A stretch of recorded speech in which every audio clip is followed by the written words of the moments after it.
আসসালামু আলাইকুম। একটি খবর যদি খুব স্পর্শকাতর তবু একটু বিশ্লেষণ করার অবকাশ রাখে। বোরকা ও নেকাব নিষিদ্ধ করেছে চট্টগ্রাম চক্ষু হাসপাতাল। এখানে খবরে বলা হচ্ছে নারী কর্মকর্তা ও কর্মচারীদের বোরকা নেকাব পরার উপর নিষেধাজ্ঞা দিয়েছে চট্টগ্রাম চক্ষু হাসপাতাল হিসেবে পরিচিত Chattogram eye infirmary and training complex কর্তৃপক্ষ। বিষয়টি নিয়ে চট্টগ্রামের সাধারণ মানুষের পাশাপাশি ওই হাসপাতালের সংশ্লিষ্টদের মধ্যে সৃষ্টি হয়েছে ক্ষোভ।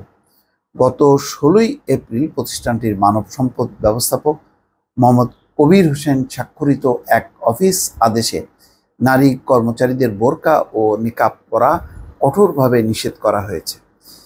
এই নিষেধাজ্ঞা আগামী 1 মে থেকে কার্যকর হবে বলে জানানো হয়।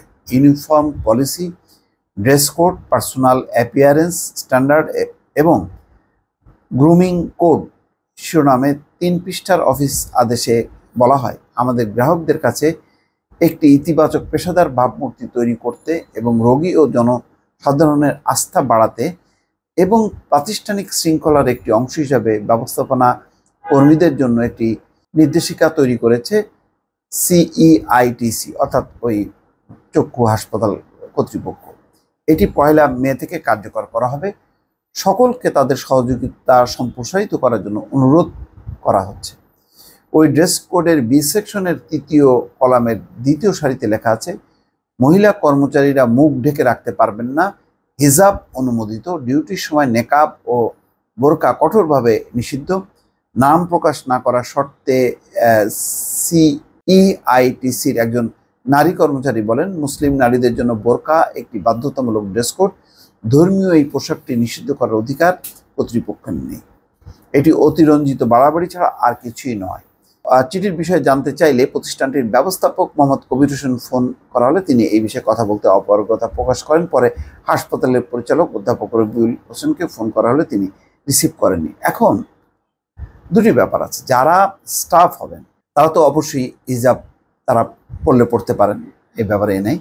কিন্তু একটা প্রশ্ন হচ্ছে যে তিনি বোরকা এবং নেকাব অর্থাৎ মুখ যদি ঢেকে রাখে তাহলে তিনি কমিউনিকেট করবেন কি করে, মানে অন্যদের সাথে কথা বলবেন, সেই বিষয়টা আসলে আমি নিজেও জানি না। সাধারণত যারা কর্মজীবী তাদের একটি অবস্থান, আর যারা শুধুমাত্র মানে বাসা বাড়িতে থাকবেন তারা হয়তো সেটা তার মুখটা তিনি যদি মনে করেন যে ঢেকে রাখবেন, ঢাকতে পারেন। কিন্তু অফিস আদালতে কাজের ক্ষেত্রে এটা একটা অবশ্যই একটা সমস্যা এবং একটা বিতর্ক, এবং এটা নিয়ে কিন্তু বিভিন্ন জায়গায় অনেক রকম সমস্যাও তৈরি হয়েছে। একটা ধর্মীয় অনুভূতির ব্যাপার আছে, কিন্তু এটাও একটা বের করা দরকার।